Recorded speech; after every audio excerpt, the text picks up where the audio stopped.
Salut à tous, c'est Alex. Pour cette vidéo, je vais vous donner un indice, mais ça va être super facile. Si je vous dis Transformers, si je vous dis Bumblebee, là, direct, vous l'avez. Chevrolet Camaro. Alors, dans Transformers, si je dis pas de bêtises, au début du 1, c'est une Z28 de 71. Après, c'est une 2011, une SS de 2011. Et après, ça part un peu en vrille. Je les ai pas vus de toute façon.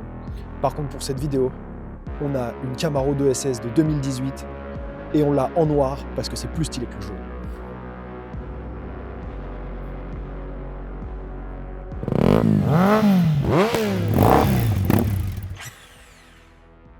Petit cours d'histoire, Chevrolet Camaro, sorti en 1966, modèle de pré-série, 49 exemplaires, qui était animé par un V6 de 3 litres 8. Ça a donné naissance à la première génération de Camaro. Après, chaque année, il y a eu des petits détails qui ont changé. Ensuite, on a eu la deuxième génération de Camaro, la troisième dans les années 80. La cinquième, c'est le Bumblebee du 1 qu'on connaît tous.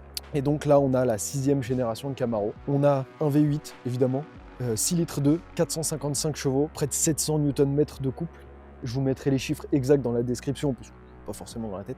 C'est un avion, des pneus que je suis content de ne pas changer parce que c'est pas la mienne. Et surtout, un intérieur qui a forcément énormément progressé par rapport à ce qui se faisait à l'époque et par rapport aux stéréotypes des Américaines. Malgré le fait que ce soit une voiture assez sportive, on reste sur un confort à l'intérieur qui est vraiment américain. Et je vous mets quelques plans de la voiture et ensuite on se retrouve à l'intérieur.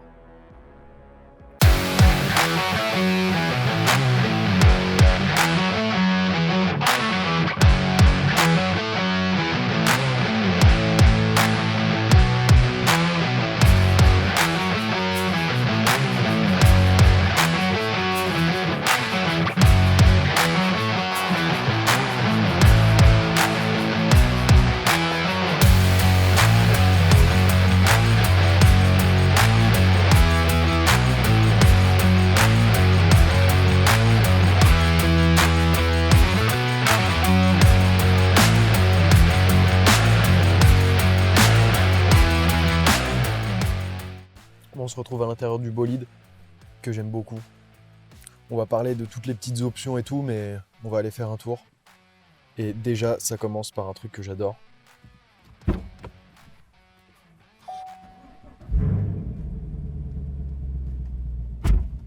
Mais quel kiff. Boîte auto, très souple. Alors on a le viseur tête haute. Là, j'ai ma vitesse, léger que je prends également. Bon, là, je t'avoue que léger, c'est pas bien violent. On a un joli compteur bien récent. On a des petites lumières dans les contreportes qui sont très bien finies d'ailleurs. On est évidemment toute option. La seule option que n'a pas ce modèle qu'on essaye aujourd'hui, c'est les sièges Recaro. Parce que en termes de confort, les sièges Recaro, c'est nul. C'est très bien pour faire de la piste. C'est très bien quand on a 20 ans et qu'on n'a pas du coup les moyens de s'acheter ce genre de véhicule. Mais par contre, pour un usage quotidien, parce qu'il faut savoir que le propriétaire de cette voiture, c'est son daily. Et l'avantage de ces générations de nouvelles américaines, bon, ça reste très rigide. Hein. Mais par contre, si tu veux l'utiliser tous les jours et que tu fais un petit peu de voie rapide par exemple, il faut savoir que comme certains modèles très haut de gamme, genre Bentley, etc., tu as un banc de cylindre qui se désactive. Donc en fait, tu as un V8 quand tu as envie et besoin d'avoir un V8, mais par contre, quand tu es sur l'autoroute, que tu fais de la vitesse constante, que tu n'as pas besoin de ça, et ben c'est très simple. Tu as un 4 cylindres classique, avec une consommation de 4 cylindres classique. Je suis désolé, ça secoue. La route qu'on a prise, elle est pourrie. On va aller chercher une route qui est bien plus stable et bien plus intéressante. Attention.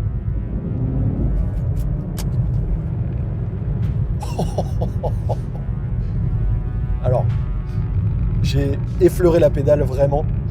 Je n'ai conduit cette voiture que pour l'emmener de chez son propriétaire à l'endroit où on a fait la présentation. C'est une voiture que je connais le propriétaire, je connais la voiture. Je n'étais jamais monté dedans quand elle roulait. Il m'a donné les clés, il m'a dit « Va faire un tour, va faire ta vidéo, je te fais confiance ». Autant dire que je suis pas rassuré, parce que j'ai pas du tout envie de la planter. On est en fin de journée, on a un coucher de soleil magnifique, je ne sais pas si ça se voit sur la lumière qu'il y a dans mon visage. Et j'ai juste envie de passer la boîte en séquentiel, de se mettre en mode circuit, c'est quoi ça? Oh la dinguerie! Wow. Ça accélère, mais d'une violence, c'est d'une violence incroyable. Ça accélère sans arrêt. Par contre, là, la route est défoncée, la voiture est très basse. Je vais la remettre en drive. Je vais me remettre en mode j'ai rien fait, c'est pas moi. Voilà. Bon, le propriétaire, on va pas se mentir, il la conduit tous les jours en mode sport quand même. C'est un peu un joueur.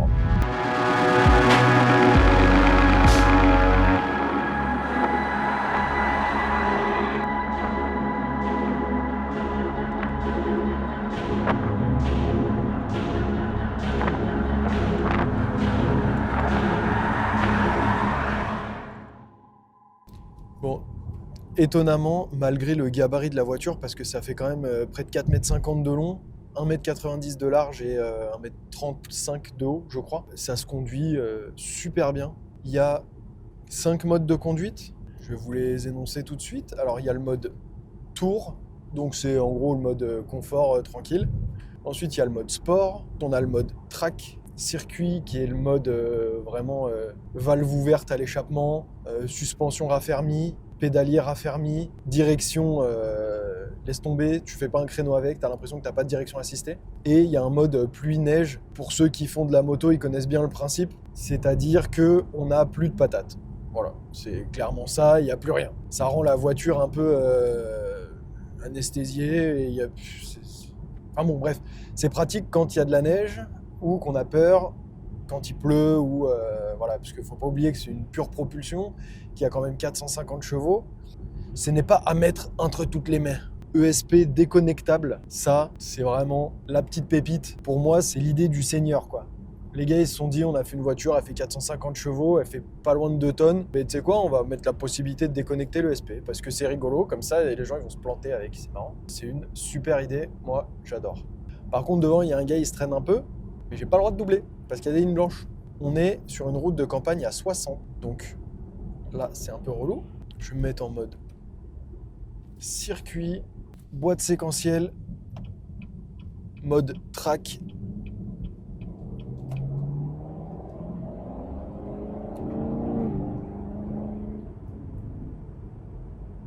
Ça marche quand même pas mal, hein.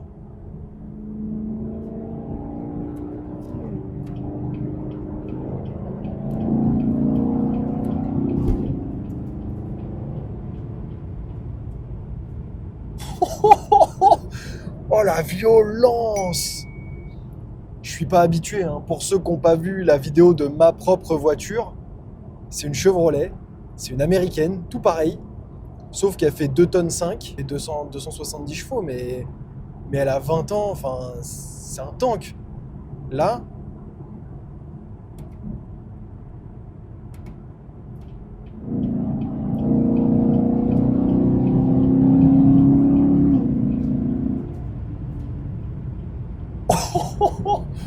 waouh! Oh la violence! Oh c'est génial, il m'en faut une. Ah, faut que j'en achète une. J'ai pas les moyens, mais c'est pas grave, je vais endetter mes enfants. Faut qu'on fasse des enfants. C'est impressionnant, je sais pas si vous entendez le bruit qu'elle fait. Alors on est en mode track, hein. Je vous ai dit, échappement ouvert. Dans la voiture, on entend le crépitement au moment du passage de rapport. C'est incroyable. Ça marche, mais tellement. Ça fait 450 chevaux. En soi, 450 chevaux, c'est plus que une Mégane 1 litre TCE.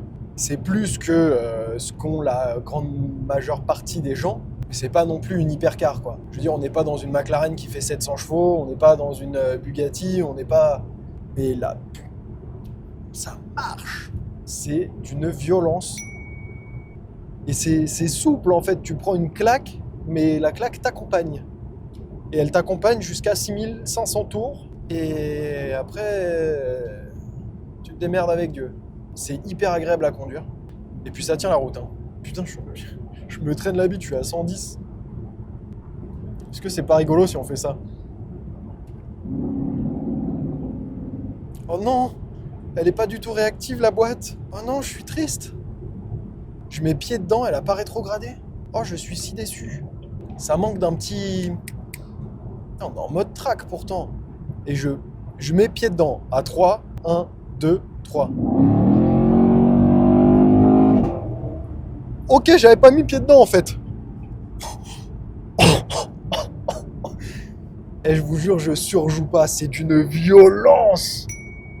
Je m'y attendais pas. Mais je m'y attendais pas du tout. Oh, j'ai les jambes qui tremblent et tout, quoi. Oh, c'est violent. En fait, ça aurait pas dû être la deuxième vidéo de ma chaîne, ça. Sur les voitures. Ça aurait pas du tout dû être ça. J'aurais dû faire une 206 HDI ou une connerie comme ça. Vous l'avez vu passer, lui, ou pas? C'est pas ma voiture, j'ai pas le droit. J'ai pas le droit. Par contre, j'ai pas le droit de rouler à 114 avec ça, quand même. Faut au moins que je roule à 130.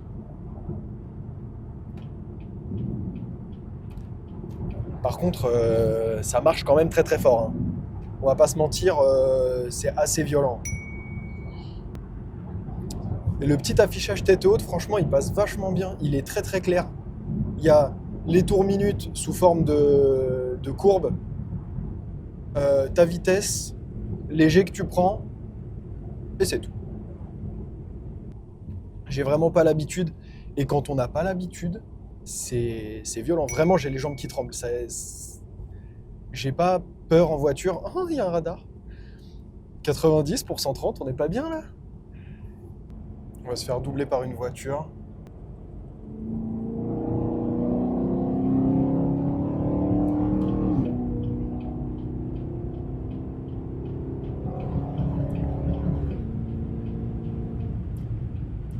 C'est hyper agréable. Il y a tout ce qu'il faut pour dépasser, largement tout ce qu'il faut pour dépasser. Alors là, je suis à 125 et en fait, le moteur il vient de découpler un banc de cylindres. Donc là, en fait, je tourne sur 4 cylindres, comme une voiture un peu classique. Et dès que j'appuie, ça réactive tout. Et là, tu prends une claque. C'est monstrueux comme voiture. Et ces salopards là, de chez Chevrolet, le bouton pour désactiver toutes les aides à la conduite, ils l'ont mis où? Ils l'ont mis juste à côté du bouton pour changer de mode. Parce qu'ils savent que si tu changes de mode, c'est que t'es stupide. Ils savent que le mode track, il est fait pour les gens qui ont des problèmes dans leur tête. Bon, c'est un peu redescendu là, j'ai plus trop les jambes qui tremblent.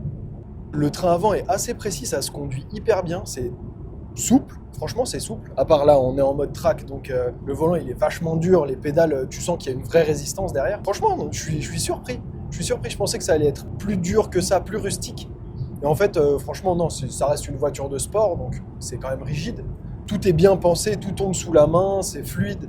Le tableau de bord, il est clair, il est précis. Boîte automatique 8 rapports, avec évidemment la possibilité de les passer avec les palettes au volant. Ça marche incroyablement bien. Le seul petit bémol, après moi j'adore les américaines, donc tu me feras jamais acheter une BM. Mais le seul petit bémol pour moi, c'est la boîte. Je la trouve un petit peu lente quand tu passes les rapports avec les palettes. Je trouve que c'est un petit peu lent. Par contre, ouais, ça marche fort. Genre.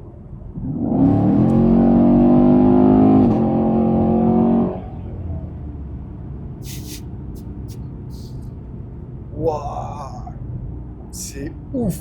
C'est oufissime. Faut pas accélérer comme ça quand t'es à 130. Je te le dis clairement, mais ça monte vite. Hein. Putain, ça monte vite. Je vais finir de kiffer un peu ma session là. On va arrêter de filmer parce que va falloir que je rende la voiture. Il fait déjà bien nuit. Je vous laisse avec le petit bruit d'un départ arrêté. Franchement, j'ai pas d'autre chose à dire sur cette voiture que la violence. Et je suis mitigé en même temps parce que c'est quand même confortable à conduire. C'est quand même les sièges sont confortables. Comme je disais, c'est pas les Recaro parce que le propriétaire ne voulait pas cette option-là parce qu'ils sont beaucoup trop fermes. Ça lui plaisait pas, tout simplement. C'est terrible. J'en veux une. Ça coûte un peu cher encore, mais j'en veux une. Donc, je vous laisse, prenez soin de vous. Surtout, attention sur la route. Je vous fais des bisous. Ciao.